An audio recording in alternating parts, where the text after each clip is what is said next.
Hi everyone, I'm Kate Priestley, I'm the Children's Librarian for Kingston Library, and today I wanted to bring you some instructions for how to make your own Christmas themed escape room. Now this was something we did in the library last year. It was really popular and really fun, but this year obviously we can't do it, and we thought you might like to try this at home, especially if you're at home this Christmas. Maybe you can't go out as much as you normally would do, but this is a great thing to do with your friends and family if they're coming to you over Christmas and you want a fun thing to keep you entertained. So our escape room is a challenge, and I'm going to read you out what the challenge is, because every escape room has to have a theme, and this was ours. So, welcome to Santa's escape room. He needs your help to find the magic crystal that can make the sleigh fly. But he has to leave in 30 minutes time, and he won't be able to wait any longer. Your challenge is to find the crystal and escape from the room before the time runs out. So that's your challenge, and in every escape room challenge you have a series of puzzles to solve, and you have to do them within a time limit and escape the room before the time runs out. So we would suggest that you take 30 minutes to do this challenge. 30 minutes is normally what it would need for children to do this in a group together. Adults and older children, teenagers, will probably do this a bit quicker. Most people seem to manage to do this one. It's not too difficult. But there are three parts to it. So there are three little challenges, and each challenge is going to give your team a single-digit number as an answer. So you can tell them this if you like. Tell them there are three challenges and each one will give them a number. And then they have to work out what to do with the numbers at the end. So the first challenge is this one here. Now this is a map of the UK, and it's got some place names on it. And at the top in red, there are 5 different routes that Santa needs to take. He needs to go from Brighton to Leicester, Leicester to Carlisle, Carlisle to Swansea, Swansea to Oxford, and Oxford to Norwich. Now then, you can download this sheet of paper from a company called Bewilderbox. Now, we based this escape room on one that was done by Bewilderbox. It is free to download, there's no copyright involved. So if you go to Bewilderbox website, you can Google it, you can put it in a search engine, Bewilderbox Christmas Escape Room, and you'll find this downloadable downloadable map. You don't need to download the rest of it. This page is all you need from this one, but it is this map of the UK with these 5 coordinates on it. Or you can just do your own one. You can get one off the internet, map of the UK, and you can put these 5 searches on it there. So, you don't need to tell your groups what they need to do. All you need to do with this is leave it on a table with a pen and a ruler and let them work this out for themselves. So what they should manage to do is to come up with something like this. If they plot the route on the map, they'll come up with this. And does this look a little bit like a number 4? I'm hoping it does, because that's the answer that they're looking for, is number 4. So if they get stuck, it's up to you if you want to help them or not. It depends how young or old they are. Let them have a go, see if they can work it out on their own. But if they need help, you might be able to give them a clue. Just tell them that the answer looks like a number, and that should be all they need to do. So that's the first challenge. Now the second one is a Christmas tree. So we've got a little tree here. It's a little toy tree with little baubles on it. We've got stars, we've got candy canes, we've got baubles, and we've got some tiny little presents up here as well. Now, I bought all of these, but you don't need to. You can make these, you can make them out of cardboard and just colour them in. If you don't have a little tree, it doesn't matter. You can get maybe some twigs out of the garden, or else you could just draw a picture of a tree and stick them onto it. So you just need to have these baubles all on the tree. And what your team need to do, they need to work out that they need to count them, okay? And they need to do this. So this needs to be on the table under your tree. So it's got stars plus presents plus candy canes minus baubles equals. Okay, so they have to figure out that they need to count the number of stars, the number of presents, the number of candy canes, and the number of baubles in order to work out the answer to the sum. Okay, so you'll need to do something like this. But for this to work, you have to have exactly the right number of all of those things on the tree.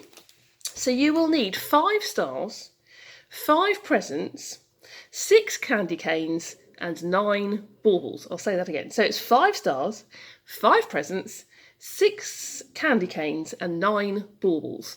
Now, if you do that and you copy the sum and put it under the tree and don't give them any other instructions, they should be able to figure out that the answer is, what's the answer? 7. The answer should be 7. Okay, and that's the second challenge. So we've had the Santa's Map challenge, we've had the tree challenge, and now we've got the third challenge, which is snowflakes. This is the hardest one, but it's the most fun. So here I have 26 different snowflakes. And if you can see, they're all different designs in different colours. Now, I printed these off the internet, but you could do your own. Why do you think we have 26? There's a reason we have 26, and that's because each one relates to a different letter of the alphabet. I've got them all on the back there. So your teams don't need to know this. You're going to put these on the table so that they can't see the letters that are written underneath. They have to figure this out for themselves. Okay, so, but you'll need 26 different pictures with 26 different letters of the alphabet written on the back. If you can't find lots of different snowflakes, don't worry. You could even print off 6 different snowflakes in lots of different colours, or you could just have 26 different Christmas pictures. Could be a snowman, Santa, presents, anything you like. As long as it's 26 different pictures, all backed on the same coloured card and with a different letter of the alphabet on the back of each one. Now you're going to spread those out on the table so that your team can see them, but don't let them see that there are letters underneath. They need to work that out for themselves. The second thing you're going to need, though, is this garland. This is going to hang on the wall behind the table where your snowflakes are. Mike keeps falling over. Basically, this is a garland, has lots of different snowflakes on it, but this is a message. And this message actually says, how many ladies? And so I've printed off the right images for HOW, MANY, LADIE and S, and I've strung them up in order like that. So my message says in code, how many ladies? So your team are going to have to work that out. First of all, they have to realise that these are letters of the alphabet. Then they have to match them up with the ones on the wall and realise that it's a message that says how many ladies. Now then, how are they going to use that to answer the question? Well, the last thing they need on the table is something like this. Now this is from the song, The 12 Days of Christmas, which you probably know. The first day of Christmas, my true love gave to me a partridge in a pear tree. On the second day of Christmas, my true love gave to me 2 turtle doves and a partridge in a pear tree. Now you can find this song on the internet if you don't know it, or ask a grown-up, they probably know it. And you just need to write out the song, or in this case we've done it with the pictures. You don't have to have the pictures.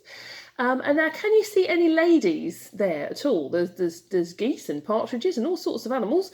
There is a lady down here who's dancing, and it says 9 ladies dancing. And so the answer to this riddle is number 9. How many ladies? 9. Okay, so this is what you need to leave on the table with the snowflakes, so they can figure this out, but you don't need to give them any other clues. They may need help with this one. When we've done this in the library, this is the one where people get stuck, but don't help them too much because it's a challenge and they need to be able to work this out. So those are your three challenges there. So the answer to the first challenge with Santa was number 4.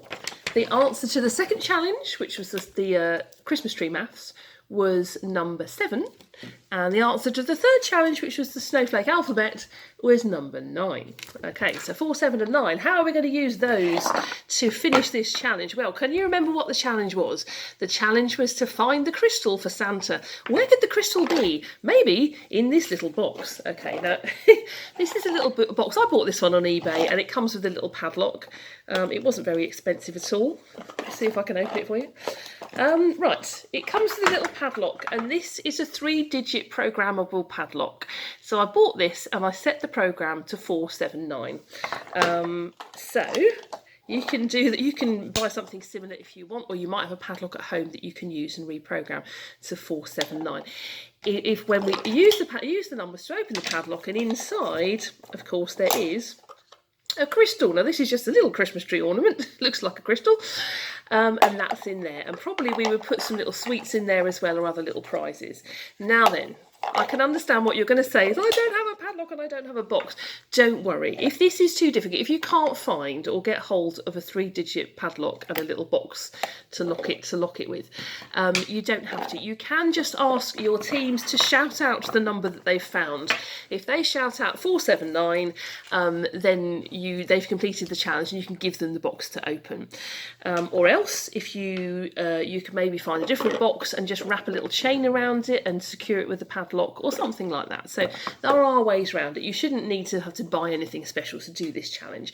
It's worth buying it if you think you might be doing it several times with lots of different people, but if not, you really don't have to. You can do all of this without spending any money. That's the important thing. Right, so we're going to put that one there.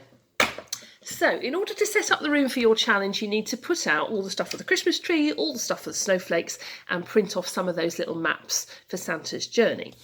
And to have the box with the crystal inside, and hopefully with a padlock on the top. But what you also need to do is set a timer. So you need to have your phone or an egg timer or something that's set to, say, 30 minutes. And so you put that in the room with your team. So when your team start, you tell them what the challenge is, the fact they have to find the crystal for Santa, one other thing I forgot to tell you. No, you need to show them a riddle. I'm sorry, I should have said this at the beginning. Can you see this riddle here? First comes the journey, second is the tree, third is the snowflakes, and then you're free. I'll read that again. First comes the journey, second is the tree, third is the snowflakes, and then you're free. And that way they know that the numbers they find have to go into the padlock in that order. It's 479. Okay. Now, if this seems like a lot to remember, it is. And so we've printed a PDF worksheet, or created a PDF worksheet, that's got all of this information on it. If you're watching this video on our Facebook channel, then we've done a separate post that has the PDF document in it that you can get from there. If you're watching this on YouTube, that might be a bit more complicated. But you can go to the Bewilderbox website, as I say, and you can download something very similar on there. If this all seems too daunting, make up your own escape room. All you need to do is have 3 challenges, and the answers could be numbers, they could be words, it could be absolutely anything that you want. But the idea is that you set some riddles or puzzles for people to solve, and you give them a certain time limit in which they need to do it. And ideally, the final challenge would be to unlock some kind of box and to have something inside it. So I hope that made sense. I know it's a little complicated, but I hope at least it's given you some ideas of how you might be able to do your own Christmas themed escape room. Do go to Bewilderbox website and download the one that's on there, and there are lots of other ones I'm sure on the internet that you can get ideas from as well. So that's it. That's how to create your own Christmas themed escape room from Kingston Libraries with help from Bewilderbox. And we'll be making more craft videos and more entertainment videos over the Christmas holidays. So do tune in again and find some other ones. Lovely. Well, do enjoy your Christmas, and we shall see you soon. Bye.